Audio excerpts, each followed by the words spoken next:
नमस्कार, आप देख रहे हैं हर खबर और मैं हूं आपके साथ अमित शर्मा।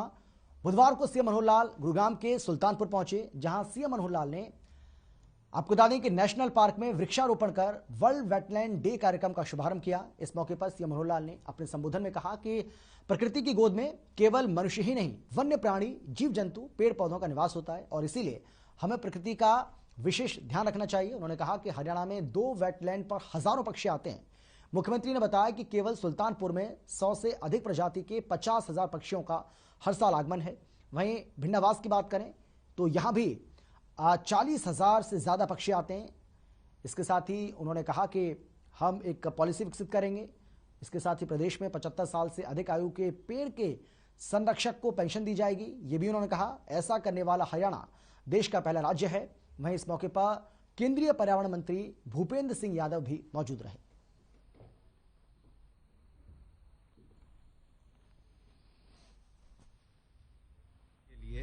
आज ये एक ऐसा दिवस है, केवल दिवस ही नहीं है, केवल हम एक समारोह ही नहीं कर रहे, बल्कि आज एक विशेष प्रकार के संकल्प लेने का दिवस है। क्योंकि प्रकृति के गोद में जब हम देखते हैं हम सबका निवास है, केवल मनुष्यों का निवास ऐसा नहीं है, बल्कि हमारे इर्द गिर्द वन्य प्राणी, जीव जंतु, वृक्ष आदि कितना ही ऐसा प्रकृति का स्रोत है जिनको समन्वय करके हम यदि चलेंगे तो हमारा जीवन सुखी होगा। पृथ्वी पर हम समझे कि हम अकेले रहते हैं, ऐसा नहीं है, बल्कि हमारे इर्द गिर्द हमेशा हमारा सहयोग करने वाले वन्य प्राणी भी रहते हैं। ये पृथ्वी हम सबकी है, केवल हमारी नहीं है। इसलिए आज के दिन ये जो वेटलैंड दिवस है, इसके पीछे की जो भूमिका बताई गई है कि पृथ्वी और ये पानी, ये दोनों हमारे लिए उपयोगी हैं, तो दोनों का संरक्षण करना, दोनों का समन्वय बैठाना, दोनों का तालमेल बैठाना, ये बहुत आवश्यक है। इसलिए पानी के इस महत्व को, और खास करके जहां ये वेटलैंड्स है वहां वन्य प्राणी जो देश और दुनिया से हमारे आते हैं, ऐसा बताया गया है कि हरियाणा में जैसा 2 वेटलैंड्स का जिक्र हुआ है, सुल्तानपुर लेक और भिंडावास लेक, इसमें हजारों पक्षी ये दूसरे प्रदेशों से आते हैं, दूसरे देशों से आते हैं। रादर यहां आज ही मैंने जो जानकारी ली तो सुल्तानपुर में 100 से अधिक प्रजातियां, लगभग 50,000 पक्षी ये हर वर्ष यहां पहुंचते। संसद में मोदी सरकार का 10वां आम बजट पेश हुआ। साल 2022-23 के बजट सत्र की पर्यावरण मंत्री कंवरपाल ने केंद्रीय बजट की तारीफ की है। मंत्री ने कहा कि हरियाणा में फार्म, टूरिज्म और होम स्टे में पर्यटन की अपार संभावनाएं हैं और जल्द ही इस सेक्टर से संबंधित नए कार्यक्रम देखने को मिलेंगे। सरकार के फैसले के अनुसार शिक्षण संस्थाओं में 1 फरवरी से 10 से लेकर 12वीं कक्षा के स्कूल खोले जाएंगे।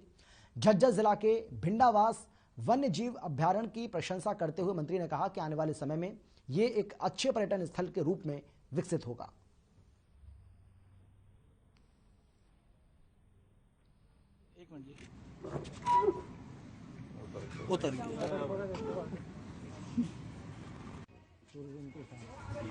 कि अभी जो मैंने खुले हैं 10वीं, 11वीं, 12वीं, वो सारे बच्चे वैक्सीनेट हो चुके हैं। अभी ये किस प्रकार का हमारा वो जो हमने खुला है, इसके क्या परिणाम रहेंगे, किस प्रकार का रहेगा सारा उसको देख के, जैसे जैसे सुरक्षा की दृष्टि से हम देख के ना, जो विशेषज्ञों की राय होगी उसके हिसाब से हम आगे स्कूल खोल लेंगे।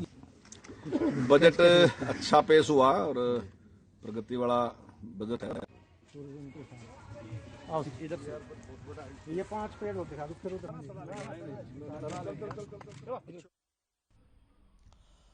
कांग्रेस के वरिष्ठ नेता और पूर्व मंत्री कैप्टन अजय सिंह यादव ने बुधवार को नूंह जिले का दौरा किया और जन समस्याओं को सुना। इस दौरान वो कोटला झील पर भी पहुंचे और खेतों में भरे पानी से फसलों को हुए नुकसान के मुआवजे की मांग सरकार से की। उन्होंने बीजेपी सरकार पर निशाना साधते हुए कहा कि जब से बीजेपी सरकार सत्ता में आई है तब से कोटला झील की कोई सुध नहीं ले पाई। जबकि इसका और विस्तार हो जाए तो किसानों को कृषि में बहुत फायदा होगा। तो वहीं उन्होंने केंद्र सरकार की ओर से जारी किए गए बजट पर कहा कि वित्त मंत्री निर्मला सीतारमण की ओर से पेश किया गया बजट आम आदमी, किसान, मजदूर की जेब खाली करने वाला और इस बजट से महंगाई बढ़ेगी, उद्योगपतियों की जेब भरेगी। इस बजट में मध्यम वर्ग का बिल्कुल भी ध्यान नहीं रखा गया, जो कि देश में सबसे ज्यादा टैक्स भरते हैं।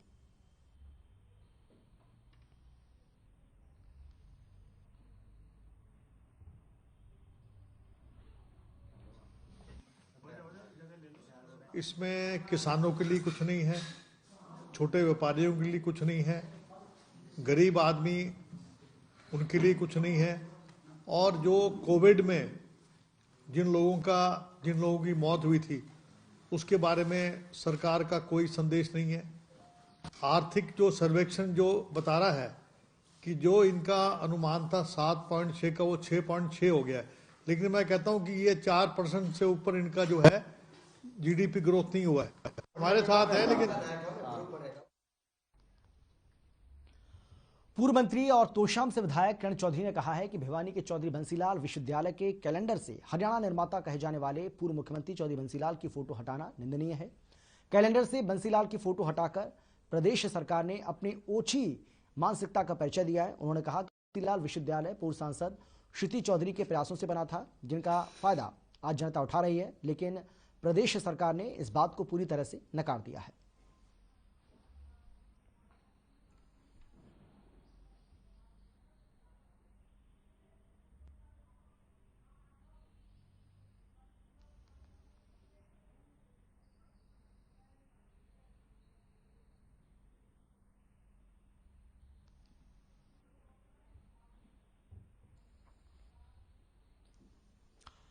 कुरुक्षेत्र में भारतीय किसान यूनियन की एक अहम राज्य स्तरीय बैठक जाट धर्मशाला में भाकियू के राष्ट्रीय अध्यक्ष गुरनाम सिंह चड़ूनी की अध्यक्षता में हुई, जिसमें हरियाणा प्रदेश के सभी जिलों के पदाधिकारी उपस्थित रहे।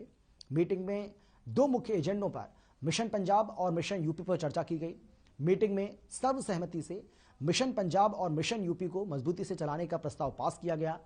राष्ट्रीय अध्यक्ष गुरनाम सिंह चड़ूनी ने कहा कि सरकार ने किसानों से वादा खिलाफी कर विश्वासघात किया है।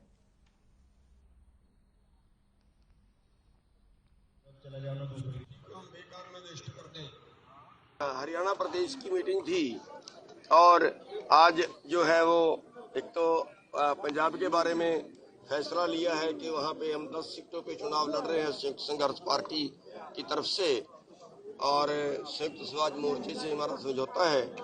तो उन 10 सीटों पर पूरे हरियाणा के लोग जाके वहाँ पे प्रचार करेंगे। उन जो संयुक्त संघर्ष पार्टी के हिस्से 10 सीटें हैं उनके समर्थन में, उनके उम्मीदवारों के समर्थन में जाके प्रचार करेंगे। और उत्तर प्रदेश का आज फैसला हमारे संगठन की तरफ से ये लिया गया है कि उत्तर प्रदेश में हमने बीजेपी टेलीकॉम टावर और ओएफसी केबल की परमिशन के लिए प्रदेश के मुख्य सचिव संजीव कौशल की अध्यक्षता में बैठक आयोजित की गई। जिला उपायुक्त कैप्टन शक्ति सिंह ने कहा है कि भारत सरकार आईटी पॉलिसी के तहत विभिन्न डाटा प्रोवाइडर को इंफ्रास्ट्रक्चर की मजबूती के लिए 25 दिनों के अंदर ही आवेदनों पर निर्णय लिया जाना है, जिस पर काम किया जा रहा है। जिले में विभिन्न डाटा सर्विस प्रोवाइडर के 24 आवेदन लंबित हैं, जिसमें 2 हफ्ते के अंदर लंबित आवेदनों पर निर्णय किया जाएगा।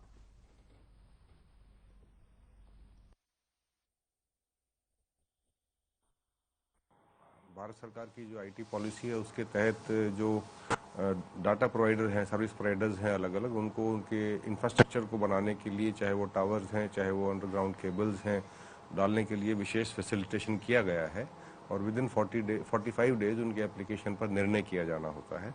तो हमारे यहाँ समहाउ 24 के करीब एप्लीकेशन ऐसी हैं जो पेंडिंग पाई गई हैं और हमने एश्योरेंस दिया है कि अगले 2 वीक के अंदर हम उसको। और अब खबर नूह से है, जहां पलवल रोड पर जिला कारागार निर्माण कार्य पूरा किया गया, जिसके बाद एडीजी अशोक कुमार राय ने जिला कारागार निरीक्षण किया। आपको बता दें कि जिला कारागार 47 करोड़ 86 लाख रुपए की लागत से बनाया गया है। ये नूह पलवल रोड स्थित जिला लघु सचिवालय और जिला न्यायिक परिसर से कुछ ही दूरी पर है। आपको बता दें कि नूह जिला कारागार में 846 कैदियों को रखने की क्षमता होगी। जेल में कैदियों के लिए 12 बैरक बनाए गए हैं।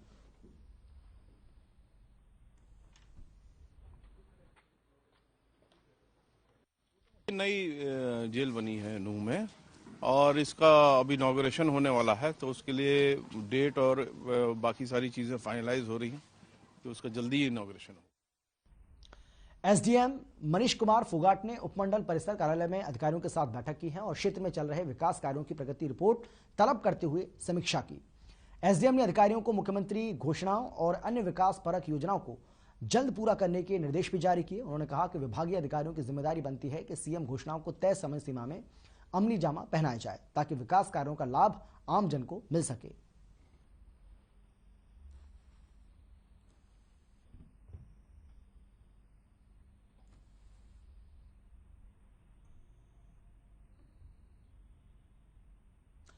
जुलाना में करोड़ों रुपए की लागत से बनाए गए अटल पार्क का उद्घाटन नए साल पर जुलाना से सांसद रमेश कौशिक और विधायक ने किया, लेकिन उद्घाटन के दिन भी इस पार्क के पीछे की दीवार गिरी हुई थी, जिसे पूरा करने और 4 दीवारी कराने की मांग लोगों ने उठाई थी, जिस पर स्थानीय नेताओं, सांसद और विधायक ने इसे 10 दिन के अंदर पूरा करने का भरोसा दिलाया था। लेकिन इसके बाद 1 महीना बीत जाने के बाद भी अब तक वो दीवार टूटी हुई है। स्थानीय लोग बार बार प्रशासन और नेताओं से गुहार लगा चुके हैं, अब तक इस पर कोई अमल नहीं हुआ, जिसको लेकर किसान संगठन के लोग और स्थानीय लोगों ने पार्क का दौरा किया। प्रशासन की व्यवस्था और नेताओं की वादाखिलाफी पर रोष भी प्रकट किया। किसान नेताओं ने कहा है कि अगर जल्द ही इस पार्क की 4 दीवारी पूरी कर टैंक की तरफ का रास्ता बंद नहीं किया गया तो मजबूर होकर उन्हें आंदोलन करना होगा।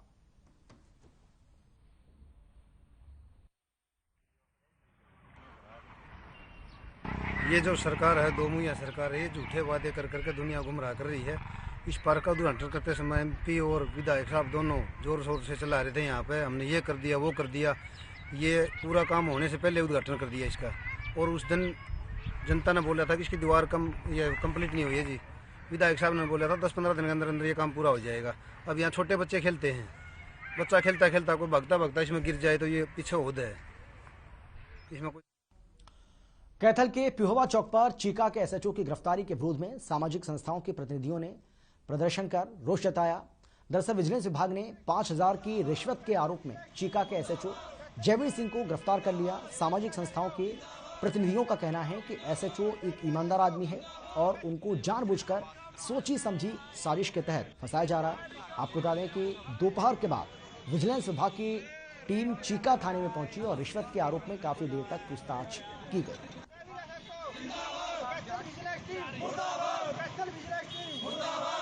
आज दोपहर को एक सूचना मिली थी कि किसी पूर्व एमसी है कोई, उन्होंने अपने हाथ पर रंग लगा कर और एसएचओ साहब से हाथ मिलाया।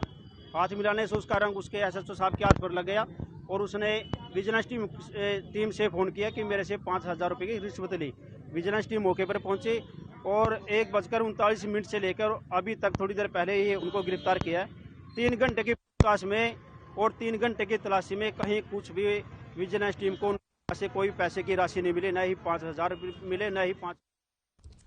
हरियाणा पुलिस कांस्टेबल भर्ती पर फर्जीवाड़ा का मामला सामने आया है। फिजिकल के दौरान फर्जीवाड़े का मास्टरमाइंड रामफल को पंचकुला पुलिस ने गिरफ्तार कर लिया। आपको बता दें कि अभ्यर्थियों से लाखों रुपए की मोटी रकम लिया करता था। इस फर्जीवाड़े मामले में एक के बाद एक नए खुलासे हो रहे हैं।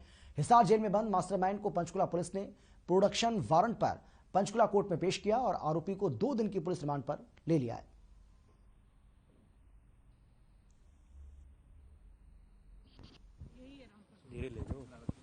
बीच का काइंड ऑफ दलाल है जिसने पैसे लिए शायद, और इसने सेटिंग की थी कुछ, जो अभी किस जेल में था, कहां से? ये हिसार जेल में था और अभी से प्रोटेक्शन वारंट पे यहाँ लाया गया है।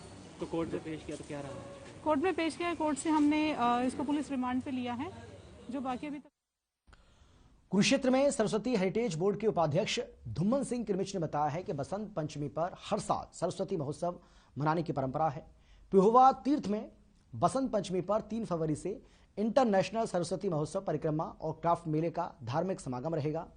आदि बद्री में शिक्षा मंत्री के कर कमलों से 3 फरवरी को हवन से शुभारंभ होगा। 5 फरवरी को पिहोवा सरस्वती तीर्थ समापन समारोह में खेल राज्य मंत्री संदीप सिंह शिरकत करेंगे।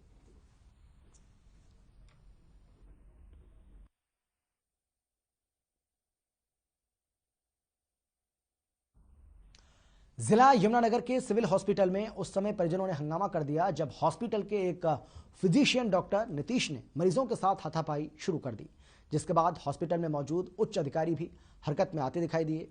परिजनों ने कहा कि हम मजबूरी में यहां पर आए हैं और जिस तरह से डॉक्टर नीतीश मरीजों के साथ दुर्व्यवहार कर रहे हैं उस तरह से ये साबित होता है कि यहाँ पर मरीजों की किस तरह से देखभाल की जाती है और इलाज के नाम पर मरीजों को धमकाया जाता है। आपको भी मारा है? आपकी एज कितनी है? आपकी उम्र कितनी है अंकल जी? आपको मारा डॉक्टर ने? क्या प्रॉब्लम है तेरे को? तो उन्होंने अपनी प्रॉब्लम बताई। का ड्रिंक करता है? तो उन्होंने कहा हाँ जी कभी कभी कर लेता हूँ। तो मैंने बोला हाँ जी कर लेते हैं। ये कह रहा ड्रिंक करता है, साले तू ये करता है वो करता है, तुझे ये नहीं दिख रहा वो नहीं दिख रहा, हम तेरे लिए बैठे हैं। और फिर नीचे करके उन्होंने ऐसे नीचे उसको पड़ा के ना बेड के ऊपर ऐसे खूने मारते हैं। खूने के बाद उन्होंने गंदा जूता ना अपना भंडावा मेरे हस्बैंड के सिर पे मारा है। ये भी थे वहाँ पर? उन्होंने यही तो ना, उन्होंने ऐसा क्यों किया है? डॉक्टर है, टीचर थोड़ी है, और टीचर को भी हक नहीं है मारने का, तो उन्होंने उनको जूता क्यों मारा है? मेरे हस्बैंड को जूता मारा। तो यमुनानगर की तस्वीर आपको हम दिखा रहे हैं जहां पर डॉक्टर के साथ हाथापाई की गई है।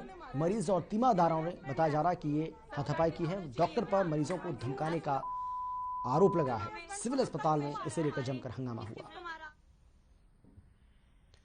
पंचकुला से एक फर्जीवाड़ा का मामला सामने आया है। बिजली विभाग के ALM पद की भर्ती में एक फर्जी उम्मीदवार को पुलिस ने गिरफ्तार किया है। आपको बता दें कि बीते सोमवार को बिजली विभाग में भर्ती के लिए डॉक्यूमेंट वेरिफिकेशन चल रहा था, जिसमें Haryana staff selection commission board की तरफ से पुलिस को सूचना दी गई कि एक युवक का फिंगरप्रिंट मैच आ रहा है।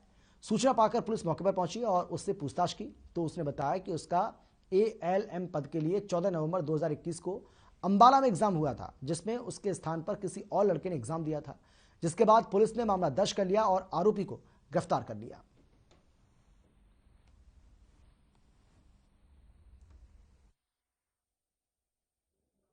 कल हमारे पास सूचना आई थी कि भाई यहाँ पे ALM की जो डॉक्यूमेंट वेरिफिकेशन चल रही है भर्ती के लिए, तो उसमें एक लड़का है जो उसके फिंगरप्रिंट मैच नहीं हुए। जब पुलिस पार्टी में आ गई तो हमारे पुलिस के वाले इसको कर दिया। बाद में पूछताछ करने पर ये फर्जी पाया गया तो इसके खिलाफ FIR 59 पुलिस स्टेशन सेक्टर 5 में दर्ज की गई, जिसका आज अदालत में पेश किया गया था और 2 दिन का पुलिस। पंचकुला क्राइम ब्रांच 26 की टीम ने एक व्यक्ति को 1 किलो 480 ग्राम नशीला पदार्थ गांजे के साथ गिरफ्तार किया। क्राइम ब्रांच 26 की टीम ने इस मामले में पहले एक आरोपी को गिरफ्तार कर इस गिरोह का खुलासा किया था। क्राइम ब्रांच की टीम ने एक्शन लेते हुए नशीला पदार्थ गांजा के साथ आरोपी को गिरफ्तार कर कोर्ट में पेश किया। आरोपी 2 दिन की पुलिस रिमांड पर है।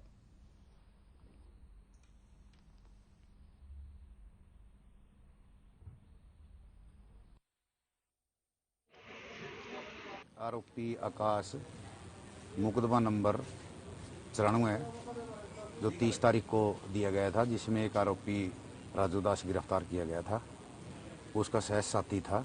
और राजू दास जो गिरफ्तार किया गया था वो आकाश से गांजा बेचने के लिए।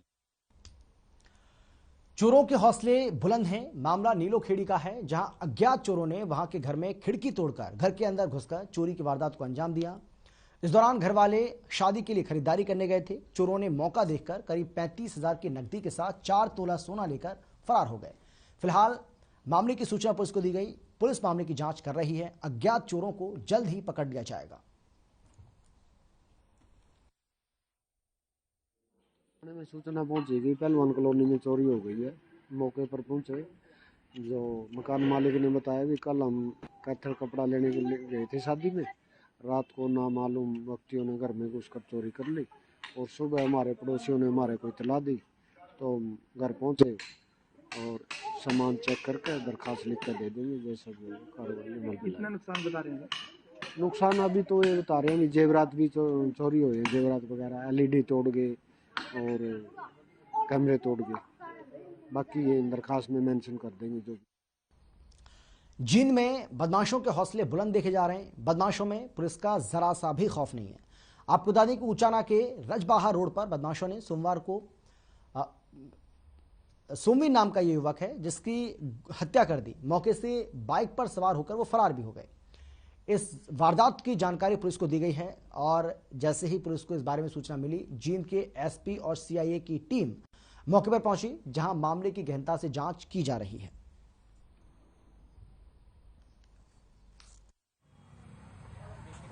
सुबह के वक्त जो है ऐसी घटना हुई है जो हमें अभी तक की इसमें इन्वेस्टिगेशन में सामने आया है और जो चश्मदीद कुछ लोग हैं उन्होंने बताया उसके हिसाब से 3 लोग मोटरसाइकिल पे आए हैं।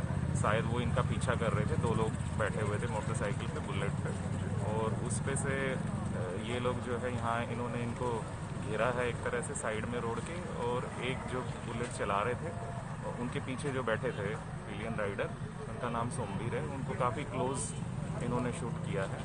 और अभी तक जो है जब हॉस्पिटल में उनको लेके जाया गया तो उनको ब्रॉड डेड ही उनको डिक्लेयर किया गया।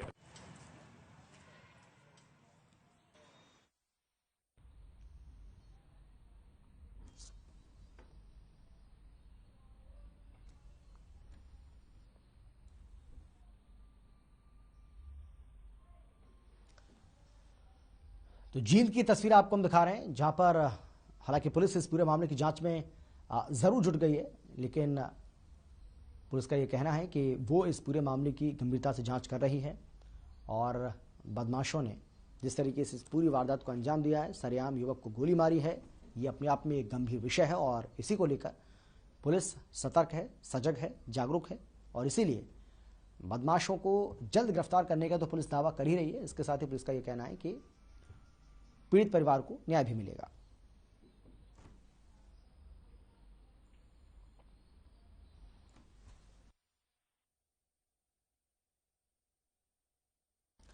और इसी के साथ इस बुलेटिन में फिलहाल इतना ही। छोटे से ब्रेक के बाद फौरन लौट रहे हैं, आप देखते रहिए हर खबर।